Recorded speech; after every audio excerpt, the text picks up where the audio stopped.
Hello students, welcome back. Jatin chemistry ચેનલમાં તમારું સ્વાગત છે.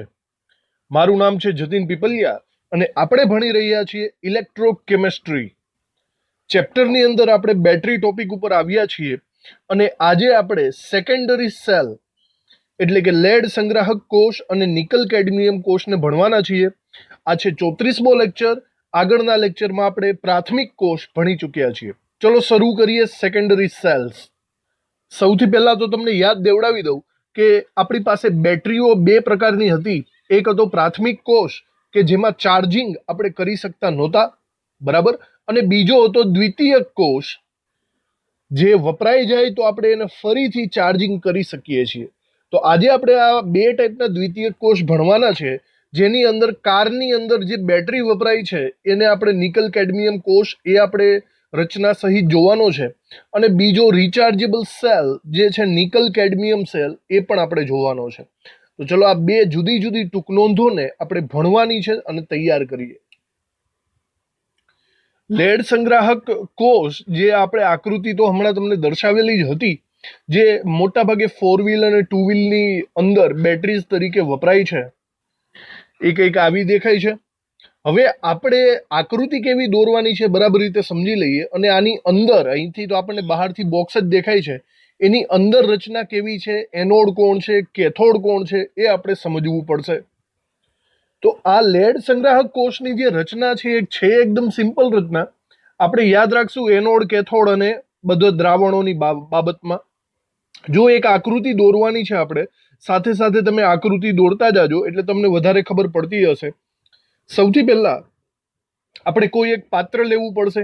અહીંયા આપણને દેખાય છે એક પ્લાસ્ટિકનું હેવી બોડી પાત્ર લીધેલું છે, બરાબર, ખૂબ જ મજબૂત એવું પાત્ર લીધેલું છે. એવું પાત્ર લેવાનું છે.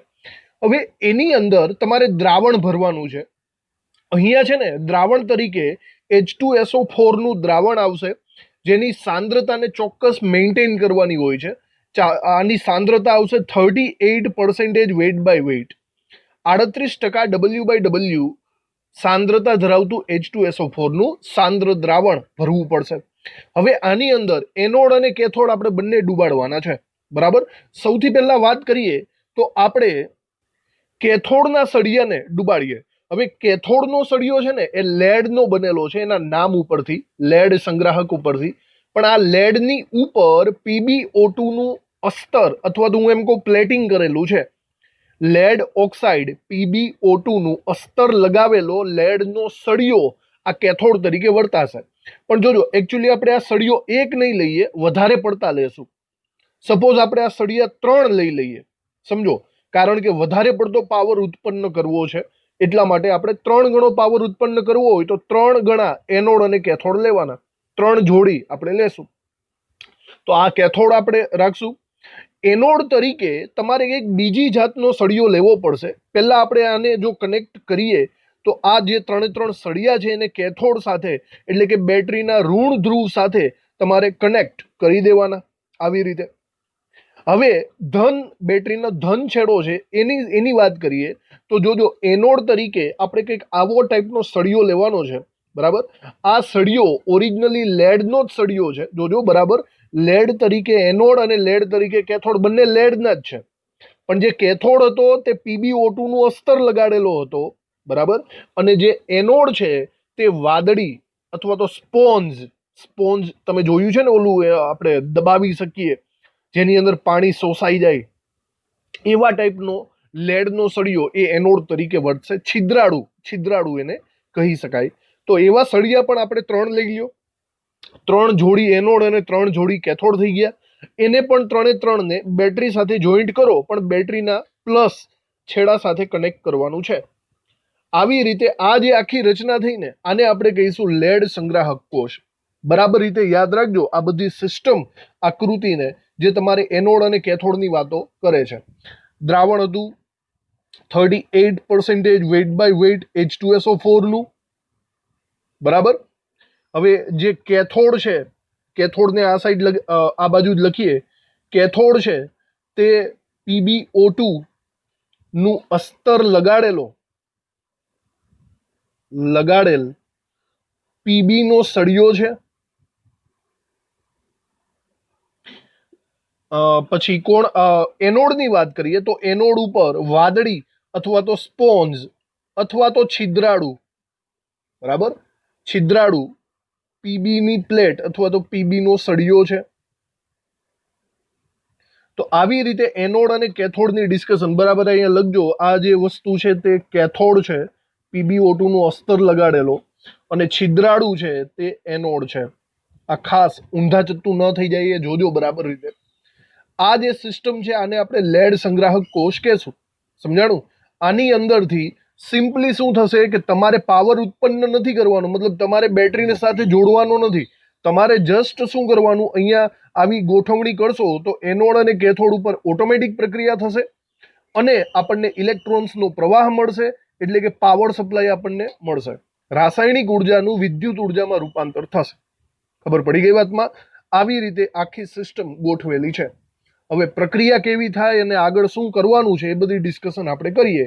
તો આકૃતિ ખાસ કરીને બરાબર રીતે તમે દોરી નાખજો. લખાણ આપણે ચાલુ કરીએ નીચેથી. લેડ સંગ્રાહક કોષની અંદર આપણે પહેલા મુદ્દાની અંદર લખીએ કે બે કરતા વધારે કોષોને શ્રેણીમાં જોડી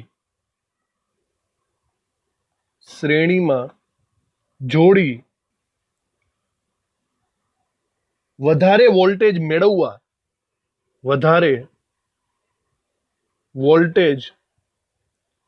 મેળવવા માટે જેનું ચાર્જિંગ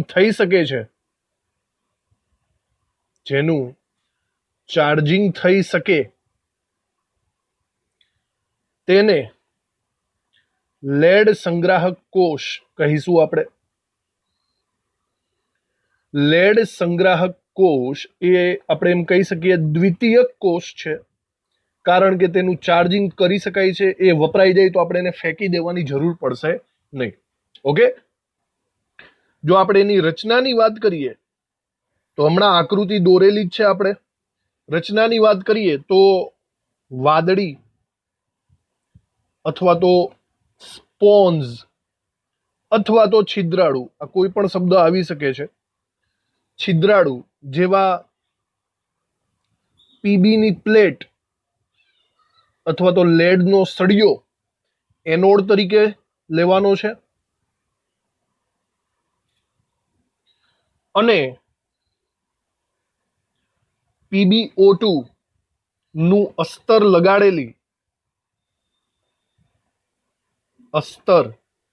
લગાડેલી પીબીની પાતળી પ્લેટ કેથોડ તરીકે લેવાની છે. કેથોડ તરીકે 38% weight by weight સાંદ્ર H2SO4 ભરેલા પાત્રમાં ડુબાડવામાં આવે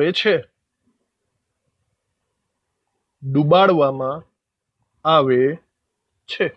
બરાબર, આ એક રીતના એની રચના થઈ ગઈ. હજી આ એક વસ્તુ આપણે અહીંયા લખી શકીએ, વિદ્યુત વાહક તાર વડે આ બંને પ્લેટોને જોડતા નીચેની પ્રક્રિયા થશે. નીચે પ્રમાણેની પ્રક્રિયા થશે. તો હવે આપણે એનોડ અને કેથોડ ઉપરની પ્રક્રિયાઓ જોવાની છે. બરાબર જોજો, તમને MCQ ની ડિટેલમાં એનોડ અને કેથોડની પ્રક્રિયાઓ વારંવાર પૂછાતી હોય છે.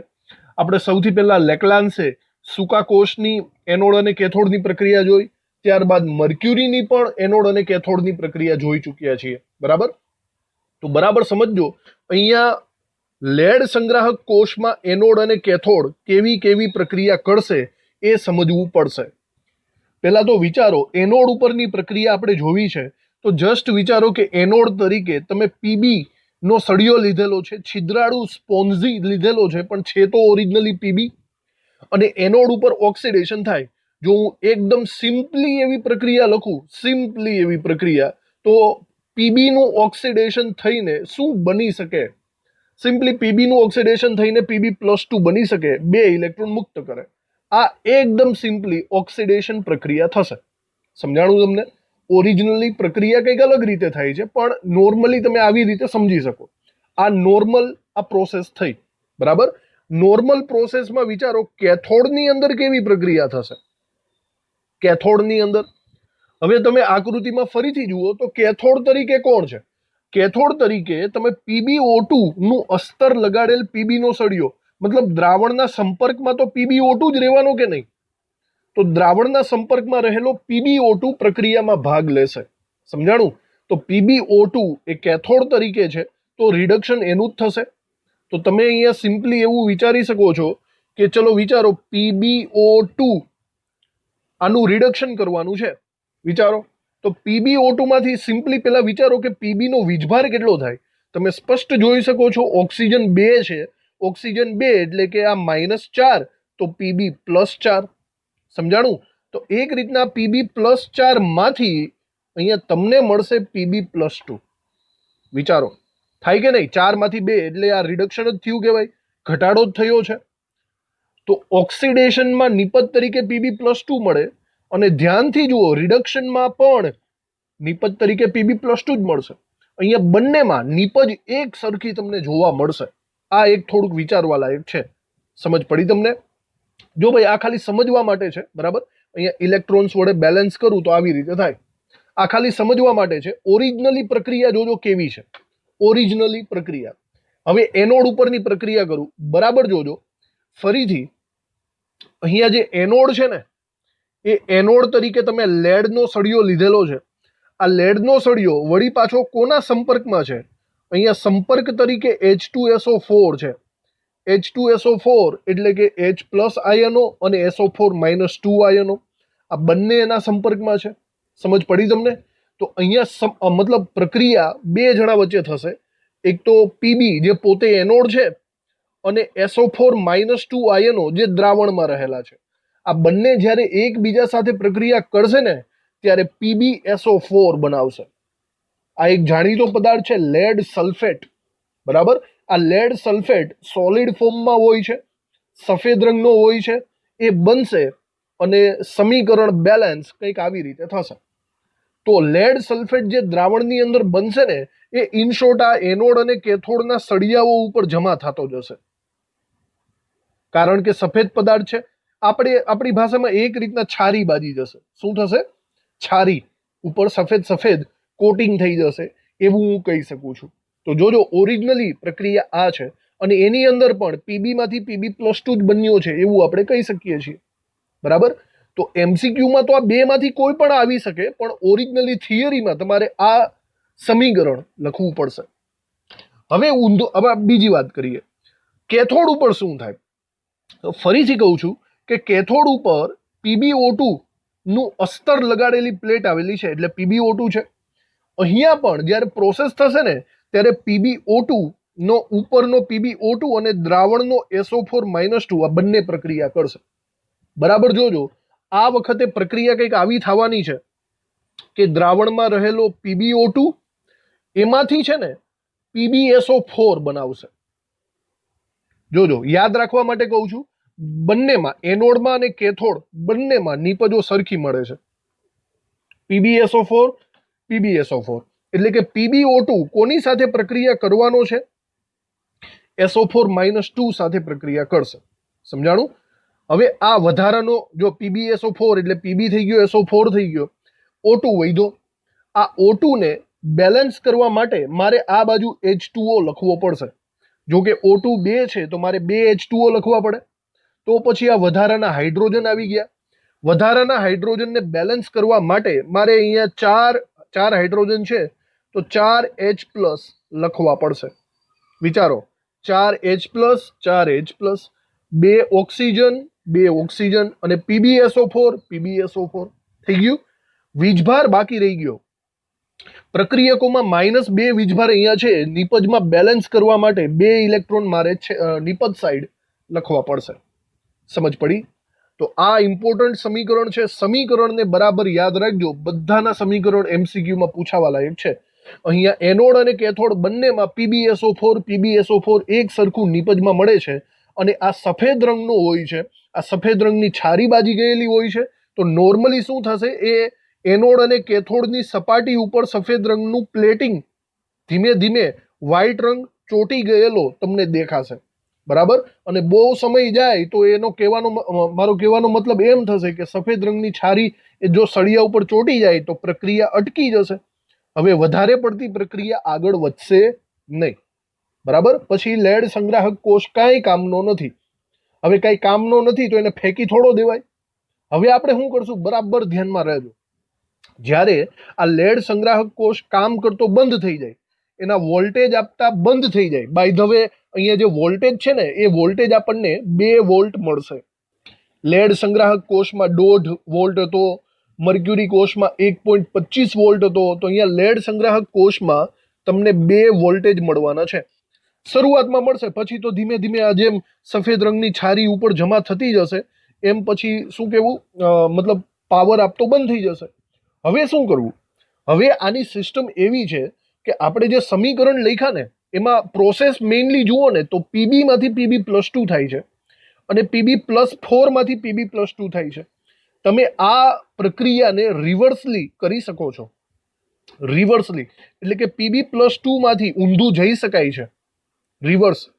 તો રિવર્સ પ્રક્રિયા કરવા માટે તમારી પાસે જે બેટરી છે ને એને એક વસ્તુ કરી શકો છો. આ બેટરીનો જે માઇનસ છેડો છે ને એને કોઈ પાવરફુલ બેટરીના પ્લસ છેડા સાથે જોડી દેવાનો, અને બેટરીનો પ્લસ છેડો છે એને કોઈ પાવરફુલ બીજી બેટરીના માઇનસ છેડા સાથે જોડી દેવાનો. મતલબ પ્લસ અને માઇનસ છેડાઓ કોઈ બીજી બેટરી સાથે જોડી દેવાનો. મારો કહેવાનો મતલબ એમ છે કે સપોઝ આ આખા કોષ એ 2 વોલ્ટેજનો છે, તો હું એક બીજી પાવરફુલ બેટરી લઈ આવું છું જેના વોલ્ટેજ 12 વોલ્ટ છે.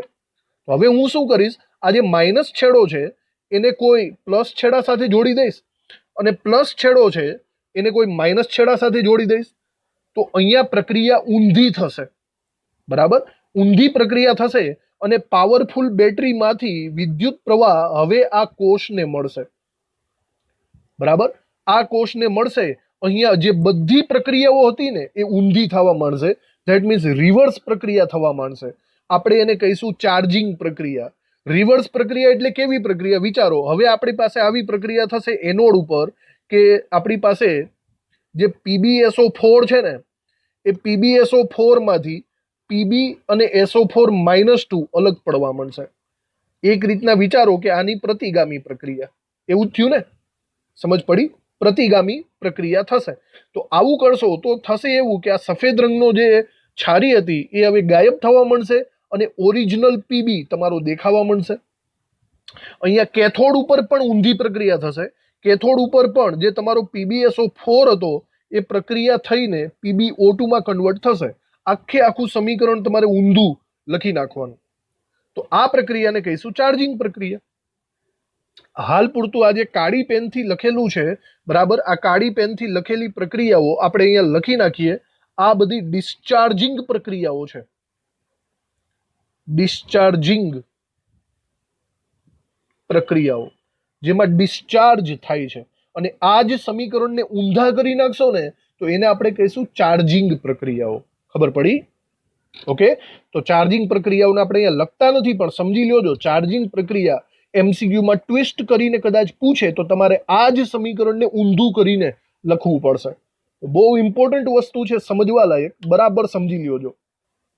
સમીકરણ પછી અહીંયા નીચે આપણે ક્રમવાઇઝ મુદ્દાઓ લખતા જઈએ જે આપણે સમજવાનું છે. તે નીચે લખીએ આપણે કે ઉત્પન્ન થયેલ PbSO4 વિદ્યુત ધ્રુવો એટલે કે એનોડ અને કેથોડ ની સપાટી પર ચોટેલો રહે છે, ચોટેલો રહે છે, બરાબર. એના કારણે પ્રક્રિયા બહુ લાંબી ખેંચાશે નહીં. અને બીજું એના વોલ્ટેજ પણ આપણે લખી નાખીએ.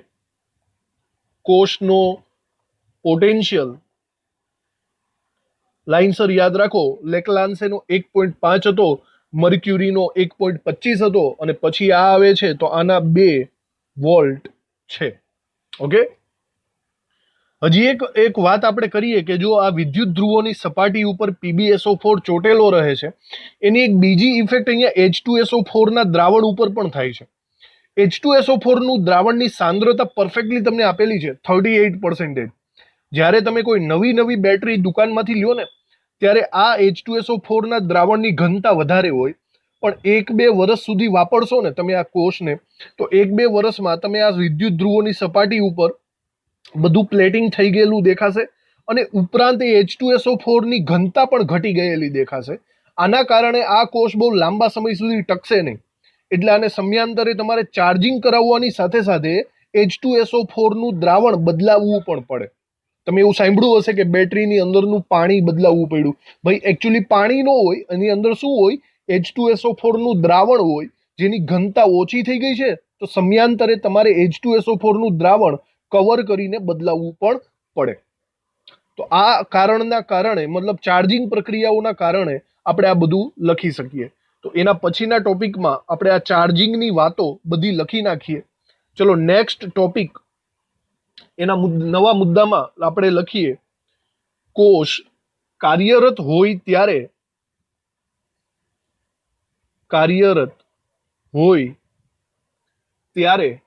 પ્રક્રિયામાં H2SO4 ની ઘનતા ઘટે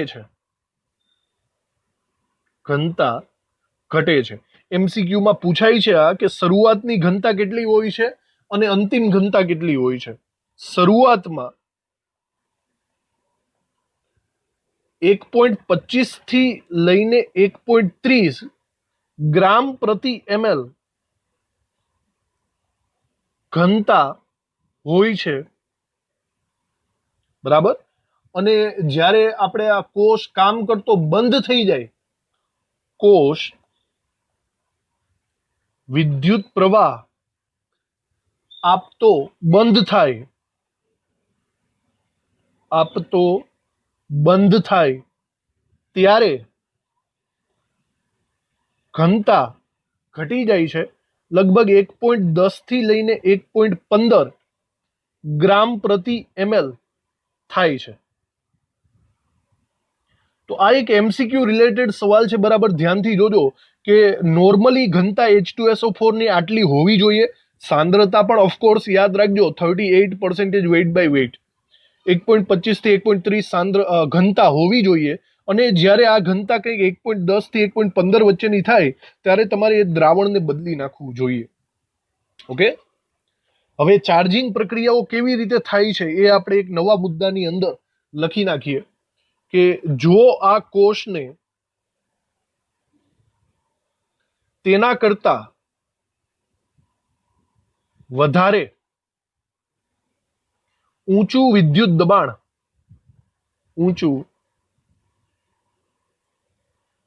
વિદ્યુત દબાણ ધરાવતા અન્ય કોષ સાથે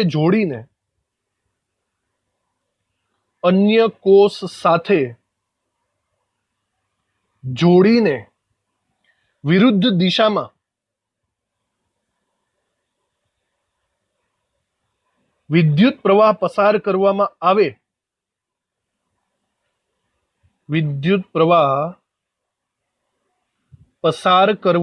આવે ત્યારે વિદ્યુત ધ્રુવો પર ઊંધી પ્રક્રિયા અથવા તો આપણે એમ કહી શકીએ પ્રતિગામી પ્રક્રિયાઓ થાય છે, રિવર્સ પ્રક્રિયાઓ થશે, બરાબર. હજી આગળ લખીએ, એ જ મુદ્દામાં આપણે લખવાનું છે, માટે કોષ પુનઃ ઉત્પાદન કરવા માટે સક્ષમ બને છે. ફરીથી પાવરફુલ થઈ જશે. ઓકે, પરંતુ કોષને પુનઃજીવિત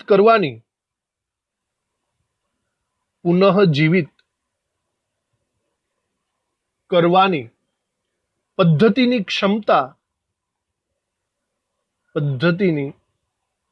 क्षमता 100% હોતી નથી.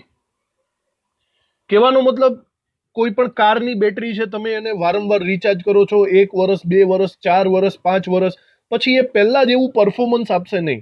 100% પછી એની ક્ષમતા હોતી નથી, કારણ કે વારંવાર રિચાર્જ થવાના કારણે એને કંઈક તો અસર પડશે. પછી એના વોલ્ટેજ 2 વોલ્ટેજ જેટલા એમાંથી નહીં નીકળે, સમથિંગ ઓછા જ નીકળશે. તો 100% ક્ષમતા હોતી નથી. આથી નીચે લખીએ, સમયાંતરે તેમાં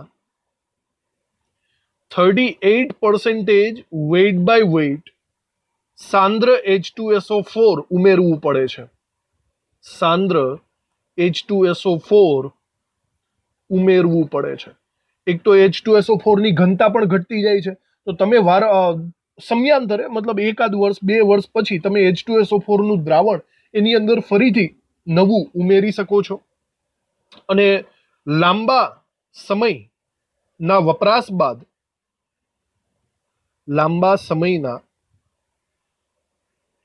વપરાશ બાદ આ કોષ નિરુપયોગી બને છે.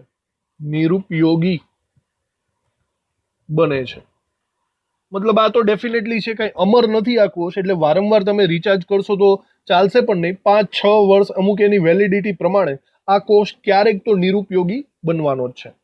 હવે આને રિલેટેડ ચાર્જિંગની પ્રક્રિયાઓ મેં તમને અગાઉ કીધેલી જ છે. ચાર્જિંગની પ્રક્રિયાઓ યાદ રાખવાની નથી. ચાર્જિંગની પ્રક્રિયાઓ ઉપરની જે પ્રક્રિયા છે એને તમારે રિવર્સલી કરી નાખવાની છે.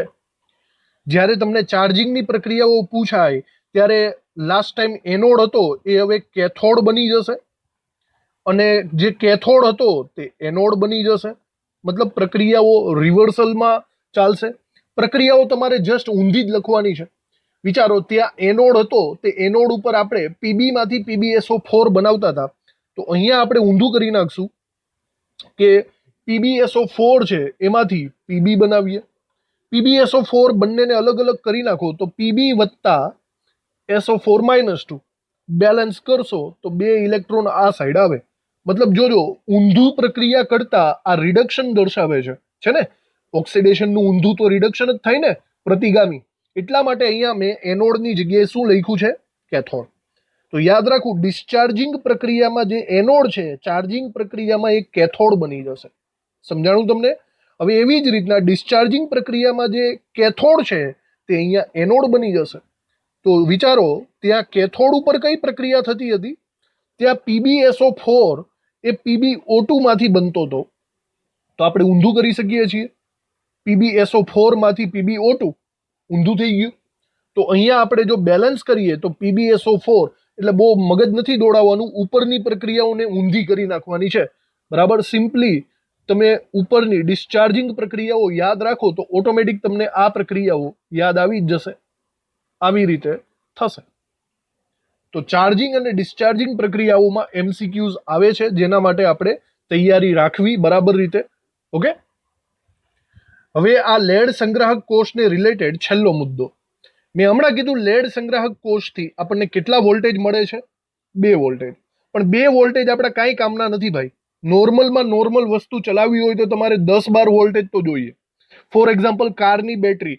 હવે કારની બેટરીમાં 2 વોલ્ટેજથી કાંઈ ન થાય. તો શું કરી શકાય? આપણે આવા ઘણા બધા એનોડ કેથોડને એકબીજા સાથે જોડી શકાય. યાદ રાખજો, એક એનોડ અને એક કેથોડની જોડ થાય ને એ 2 વોલ્ટેજ આપે છે. જો તમે આવી 2 જોડ મૂકશો તો 2 + 2 4 વોલ્ટેજ થઈ જશે. ત્રીજી જોડ મૂકશો તો 4 ને 2 6 વોલ્ટેજ થઈ જશે. આવી રીતે જો તમે કારની બેટરીને સરખી રીતે જુઓ ને તો કંઈક તમને આવી દેખાશે. આ કારની બેટરીમાં સરખી રીતે જુઓ તો અહીંયા જુઓ, કોમ્બિનેશન પ્રમાણે અહીંયા જુદા જુદા કોષોને શ્રેણીબદ્ધ કર્યા છે. જો આ એક જોડ થઈ ગઈ, આ બીજી જોડ, આ ત્રીજી, આ ચોથી, આ પાંચમી. મતલબ 5 વખત એનોડ કેથોડનું કોમ્બિનેશન મૂકેલું છે. એને જો તમે શ્રેણીમાં જોડી દો ને તો 5 દુ 10 વોલ્ટેજ આરામથી મળી જાય. આવી રીતે શ્રેણીમાં જોડાય. વિચારો, આ એક કોષ છે એને તમે શ્રેણીમાં જોડાણ કરો. તમને ખાસ ખબર હોવી જોઈએ ફિઝિક્સમાં શ્રેણી જોડાણ અને સમાંતર જોડાણ. આવી રીતે જો શ્રેણીમાં જોડાણ કરશો તો બધા વોલ્ટેજ ઓવરઓલ સરવાળામાં પરિણમે છે. જો તમે 6 કોષ જોડશો તો પ્યોરલી વાત છે કે અહીંયા 12 વોલ્ટેજ તમને મળવાના છે. કારની બેટરીમાં મોસ્ટ ઓફલી 6 એનોડ અને કેથોડની જોડ હોય છે, જેના કારણે 12 વોલ્ટેજ આપણને જોવા મળે છે. ઓકે, આવું તમે 22 થી લઈને 24 વોલ્ટેજ સુધી લંબાવી શકો છો લેડ સંગ્રાહક કોષની અંદર. એક મુદ્દો એનો લખી નાખીએ. આ કોષના એક જ પાત્રમાં એકથી વધારે એનોડ અને કેથોડ ડુબાડીને તેને શ્રેણીમાં જોડવાથી 2.0 થી વધારે વોલ્ટ મેળવી શકાય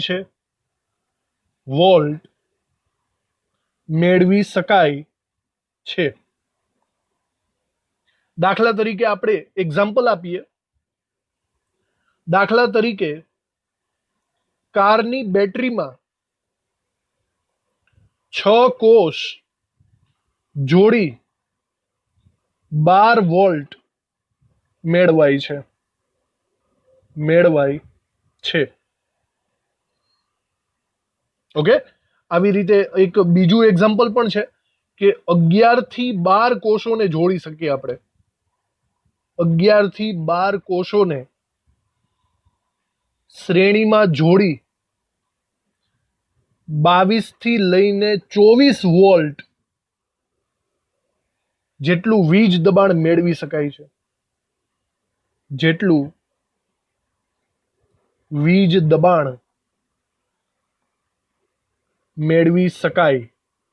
છે. ઓકે, તો બસ આ ફાઇનલી આપણી આ ટૂંક નોંધ અહીંયા પૂરી થાય છે લેડ સંગ્રાહક કોષની. આખી ટૂંક નોંધ ઇમ્પોર્ટન્ટ છે.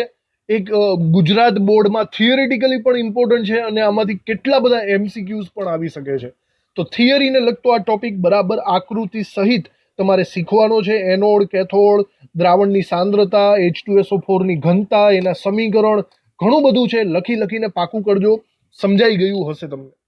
તો ચલો, હવે આ સેકન્ડરી કોષ લેડ સંગ્રાહક કોષ પૂરો કર્યો. હવે આપણે એના પછીનો જોવાનો છે નિકલ કેડમિયમ સંગ્રાહક કોષ. તો નિકલ કેડમિયમ સંગ્રાહક કોષ એટલે પેલા કેવા ટાઈપનો કોષ છે એ પેલા જોઈ લ્યો બરાબર રીતે. આ કોષ પેલા સૂકા કોષ લેક્લાન્સે કોષ જેવો જ તમને દેખાય છે ને? પણ નોર્મલી આ કોષ બહુ મોંઘો હોય છે, કારણ કે આ રિચાર્જેબલ હોય છે. એને આપણે ચાર્જિંગ કરી શકીએ છીએ. આવા સેલ જો તમે ક્યાંય જોયા હોય તો મોસ્ટ ઓફલી કેમેરાની અંદર વપરાય છે. જે મોસ્ટ ઓફલી આપણે જોઈએ તો લગભગ છે ને 400 થી 500 ની રેન્જમાં આવા 2 સેલ મળતા હોય. વિચારો, એક નોર્મલ સેલ આપણે શું કહેવાય રિમોટનો સેલ લેવા જઈએ તો એ 10 રૂપિયામાં મળે છે અને આ 400 થી 500 એટલે અરાઉન્ડ એક સેલ 250 રૂપિયામાં મળે છે. તો બહુ મોંઘો સેલ મળે છે. અને એક બીજી વાત, તમે જે પાવર બેંક વાપરો છો ને, પાવર બેંક જે મોબાઈલને રિચાર્જ કરવા માટે વપરાય છે, મોબાઈલનું ચાર્જિંગ કરવા માટે વપરાય છે, તો એ પાવર બેંકને બાય ચાન્સ ક્યારેક ખોલવાનો મોકો મળે તો તમે જોજો પાવર બેંકની અંદર આવા સેલ તમને 4-5 અલગ અલગ દેખાશે. મતલબ એની અંદર પણ નિકલ કેડમિયમ કોષ આવેલા હોય છે. આવા કોષની અંદર એનોડ કોણ છે, કેથોડ કોણ છે, બસ એ આપણે સમજવાનું છે. જો કે આના વિશે બહુ ડિટેલમાં આપણને એટલી બધી માહિતી ટેક્સ્ટ બુકમાં અથવા તો કોઈ પણ રીતે આપેલી નથી. આપણે થોડું ઘણું લખી નાખીએ. નિકલ કેડમિયમ કોષ એ દ્વિતીયક કોષ છે પહેલા તો. ઓકે, આના વિશે 2 વાક્ય કહી શકાય કે તેનું આયુષ્ય જો કમ્પેરિઝન કરો તો લેડ સંગ્રાહક કોષ કરતા વધારે છે. લેડ સંગ્રાહક કોષ કરતા વધારે છે. મતલબ આની અંદર કઈ H2SO4 ની મગજમારી નથી કે ઘનતા છે એને બદલવી પડે અને ઘનતા ઓછી થાય. આ તેના કરતા વધારે સમય ટકશે. પણ પ્રોબ્લેમ છે કે તેનું ઉત્પાદન બહુ ખર્ચાળ છે. તેનું ઉત્પાદન વધુ ખર્ચાળ છે, એટલે મોંઘા મળે છે આ. ઓકે, અહીંયા જો જોવા જઈએ એનસીઆરટી પ્રમાણે તો તમને એનોડ કોણ છે કેથોડ કોણ છે એનું કોઈ ખાસ ડિસ્ક્રિપ્શન આપ્યું નથી. માત્ર એક રાસાયણિક પ્રક્રિયા આપેલી છે કે નિકલ કેડમિયમની અંદર કઈ રાસાયણિક પ્રક્રિયા થાય. આના ઉપરથી આપણે જાતે અનુમાન લગાવશું કે એનોડ કોણ છે કેથોડ કોણ છે. જરા વિચારજો, રાસાયણિક પ્રક્રિયા કંઈક આવી રીતે આપેલી છે, કેડમિયમ +2 NiOH થ્રાઇસ એટલે કે નિકલ હાઇડ્રોક્સાઇડ વિલ ગીવ્સ, એમાંથી પ્રક્રિયા થઈને નીકળે છે કેડમિયમ ઓક્સાઇડ અને 2 nickel dihydroxide NiOH twice plus H2O. બસ પ્રક્રિયા આટલી છે. હવે તમે થોડુંક અનુમાન લગાવીને જાતે દિમાગ કરીને આપણે કરી શકાય કે ભાઈ આમાં એનોડ કોણ હશે ને કેથોડ કોણ હશે. જોઈ લ્યો બરાબર, ઓક્સિડેશન કોનું થયું ને રિડક્શન કોનું થયું. તો પહેલા તમે પકડો કેડમિયમનું, તો કેડમિયમમાંથી સ્પષ્ટ છે કેડમિયમ ઓક્સાઇડ મળે છે. તો આ પ્રક્રિયા કેવી થઈ જરા વિચારો. કેડમિયમનો ઓક્સિડેશનાંક અહીંયા 0 છે અને કેડમિયમ ઓક્સાઇડમાં એનો ઓક્સિડેશનાંક +2 થાય.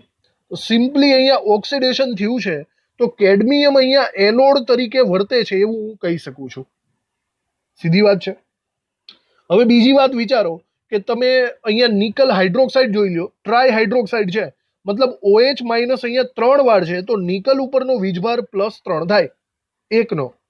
અને સામેની સાઈડ વિચારો તો અહીંયા OH ટ્વાઇસ 2 વાર છે, તો નિકલ +2 વીજભાર થાય. સ્પષ્ટ છે. નિકલ +3 માંથી +2 બને તો ઓક્સિડેશન આંક ઘટ્યો, મતલબ આ રિડક્શન પ્રક્રિયા થઈ. તો સ્પષ્ટ છે અહીંયા કેથોડ તરીકે કોણ આવવાનો છે? NiOH થ્રાઇસ અથવા તો Ni+3 આવવાનો છે. સમજાણું તમને? તો આના ઉપરથી આપણે લોજિક દોડાવી શકીએ અને દોડાવવું પણ પડે કારણ કે MCQ આવશે. તો બરાબર રીતના જોઈ લ્યો, એનોડ તરીકે કેડમિયમ અને કેથોડ તરીકે NiOH થ્રાઇસ આપણે લખવા પડશે.